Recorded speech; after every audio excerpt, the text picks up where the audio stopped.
Loan का पैसा चुकाए बिना आराम से आप सो सकते हैं। लोन कंपनी आपको परेशान भी नहीं करेगा और साथ में कोई भी दिक्कत आपके साथ नहीं होने वाला। कैसे? आखिरकार कैसे? मैं आपको क्लियर बताऊँगा। देखिए, अगर आप किसी लोन कंपनी से लोन लिए हैं और उसका पैसा जो रीपेमेंट का जो प्रोसेस है उसको आप नहीं कर रहे हैं, तो कहीं न कहीं आपके पास पैसा का दिक्कत है। और ऐसे कंडीशन में लोन कंपनियाँ काफ़ी ज़्यादा आप लोगों को परेशान भी करता होगा, काफ़ी बार कॉल भी करता होगा, या तो कई ऐसे लोन ऐप्स हैं जो घर पर एजेंट भी विजिट करवा देते हैं और ऐसे कंडीशन में लोगों को डराया जाता है, धमकाया जाता है। तो काफ़ी लोग परेशान हो जाते हैं और उनको समझ नहीं आने लगता है कि आखिरकार मुझे क्या करना चाहिए। तो देखिए फ्रेंड, अगर आप भी लोन लिए हैं तो आज के इस वीडियो को ज़रा-सा भी स्किप नहीं कीजिएगा, पूरी जानकारी ले लीजिए ताकि आने वाले समय में आपको यहाँ पे काम आने वाला है। वीडियो शुरू करने से पहले आप लोगों से एक छोटा-सा रिक्वेस्ट करना चाहूँगा कि अगर अभी तक आपने हमारे इस यूट्यूब चैनल को सब्सक्राइब नहीं किया है तो सबसे पहले आप हमारे चैनल को सब्सक्राइब ज़रूर से कीजिएगा और बेल वाले नोटिफिकेशन को बेल ऑफ करना ना भूलिए, क्योंकि मैं इस चैनल पर लगातार इस प्रकार इंफॉर्मेशन वाली वीडियो आप लोगों को प्रोवाइड करूँगा।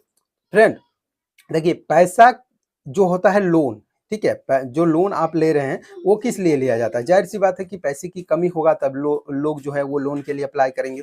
और ये जितने भी एनबीएफसी रजिस्टर कंपनियाँ हैं, ठीक है? जो कि इंस्टेंट लोन प्रोवाइड करवाता है, सिर्फ़ आधार कार्ड, पैन कार्ड के बेस पर आपको तुरंत लोन दे देता है। तो इन लोगों को पता है कि ऐसे वो लोग हैं जिसको पैसे की काफ़ी ज़्यादा नीड है। आपकी ज़रूरत को वो समझ रहा है और जब ज़रूरत को समझ रहा है तो आपसे कैसे उनको फ़ायदा उठाना है, आपका मजबूरी का कैसे कर फ़ायदा उठाना है, उनको अच्छी तरह से आता है। ऐसे कंडीशन में ऐसे लोन वाले क्या करते हैं, आपको काफ़ी ज़्यादा हाई इंटरेस्ट पर लोन प्रोवाइड करवाते हैं और कम टाइम के लिए आपको लोन देता है। और देखिए, अब यहाँ पे आपको समझना पड़ेगा। देखिए, मान लिया जाए कि किसी बंदे के पास 2 महीना पहले कोई भी पैसा नहीं था, उसको काफ़ी ज़्यादा अर्जेंट था, या तो हो सकता है उसको काफ़ी ज़्यादा मतलब मेडिकल इमरजेंसी रहा हो जिसके लिए वो किसी लोन कंपनी से लोन लिया। अब ज़ाहिर-सी बात है कि 2 महीना के दरमियान उसको रिकवर होने के लिए ही टाइम चाहिए। अगर वो रिकवर नहीं हो पाता है तो फिर से वो नए जॉब के लिए नहीं जा पाएगा, या फिर कोई अगर उनका बिज़नेस है वो बिज़नेस भी नहीं कर पा रहा है। ऐसे कंडीशन में उसके पास पैसा का जो दिक्कत है, जो किल्लत है, वो तो है ही। अब ऐसे कंडीशन में वो लोन का ईएमआई कहाँ से भरे?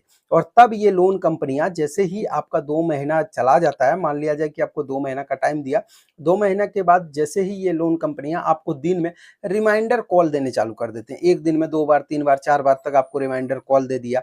उसके बाद जब आप इसका रिपेमेंट नहीं कर रहे हैं तो इसका कस्टमर केयर भी आपको कॉल करेगा और आपको वहाँ पे पूछा जाएगा कि आप लोन का रिपेमेंट क्यों नहीं करते। तो बहुत ऐसे लोन ऐप्स हैं जिसको अगर आप प्रॉब्लम अपना बताएँगे तो वो समझ जाते हैं और आपको थोड़ा बहुत टाइम भी देते हैं।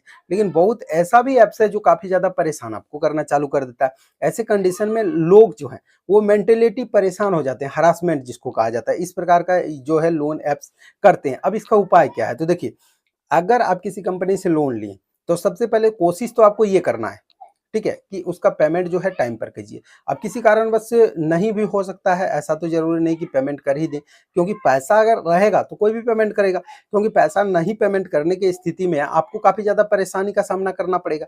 जैसे कि सपोज़ दैट आपको जो है रिकवरी के लिए कॉल आना, उसके बाद हो गया आपका सिबिल स्कोर खराब होना और काफ़ी ज़्यादा जो है आपको परेशानी होगा। लेकिन इन सब परेशानियों से कौन नहीं बचना चाहता, लेकिन आखिरकार सबसे बड़ा समस्या तो है पैसा। अगर पैसा रहेगा तो वो टाइम पर पेमेंट करेगा ही। तो अब आपको क्या करना चाहिए? देखिए, अगर आप किसी कंपनी से लोन लिए, समय पर आपके पास पैसा नहीं है, तो सबसे पहले उस लोन कंपनी को आप समझाइए। उनको बताइए कि मेरे पास अभी फ़िलहाल पैसा नहीं है, मुझे टाइम देना पड़ेगा। अगर वो साफ मना करते हैं, तो उसका प्रॉपर एक एविडेंस तैयार कीजिए। अब एविडेंस मतलब क्या होता है? जैसे कि मान लीजिए कि आपका तबीयत खराब है, आप हॉस्पिटल में थे, तो आपका पूरा जो बिल वगैरह है हॉस्पिटल का, या तो फिर जो भी कुछ है आपके पास प्रूफ़, उस प्रूफ़ को आपको रखना है और जो भी लोन कंपनी से आपका बातचीत हुआ है, उसका पूरा एक रिकॉर्ड कीजिए। वो क्या बोल रहा है, किस प्रकार से बोल रहा है, क्या आपको टाइम देना चाह रहा है या नहीं चाह रहा है। ऐसे कंडीशन में ये जो जानकारी है, जो अभी आप कलेक्ट कर रहे हैं, वो आने वाले कल आपको काम देने वाला है। जब आपके घर पे कोई एजेंट विजिट करता है, या तो फिर वो लोन कंपनी कहता है कि हम आपके खिलाफ जो है लीगल एक्शन लेंगे। ऐसे कंडीशन में बोला जाता है, क्योंकि ज़्यादातर लोन कंपनियां एनबीएफसी से रजिस्टर होता है, लेकिन उनके पास ये ऑथराइज है अपना पैसा को रिकवर करने के लिए, वो आपके खिलाफ लीगल एक्शन ले सकता है। लेकिन यहाँ पे कोई भी आपने गारंटी नहीं दिया, यानी कि बिना गारंटी वाला लोन है। जैसे कि अगर आप बैंक पर विजिट करेंगे और लोन लेने जाएंगे तो वहां पे आपको कुछ ना कुछ गारंटी देना पड़ेगा। ऐसे नहीं कि आपको सिर्फ अपना आधार कार्ड देना है और आपको एक सेल्फी देना है और आप कितना लोन चाहिए भैया आपको हम दे देंगे, ऐसा तो होता नहीं है। ये एक प्रकार का अनसिक्योर्ड लोन है और अनसिक्योर्ड लोन का ज़्यादातर पैसा सेटलमेंट होता है। अब सेटलमेंट कब होता है? देखिए, लास्ट ये जो है ये सेटलमेंट में होता है।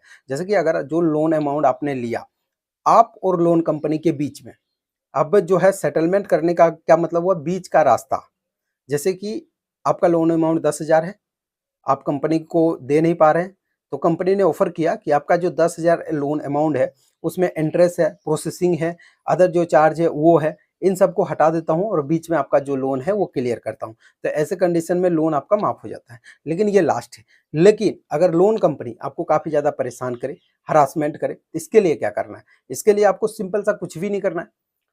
आपको ऑनलाइन कंप्लेंट देना है। ऑनलाइन कंप्लेंट कहाँ पे जाकर दे सकते हैं?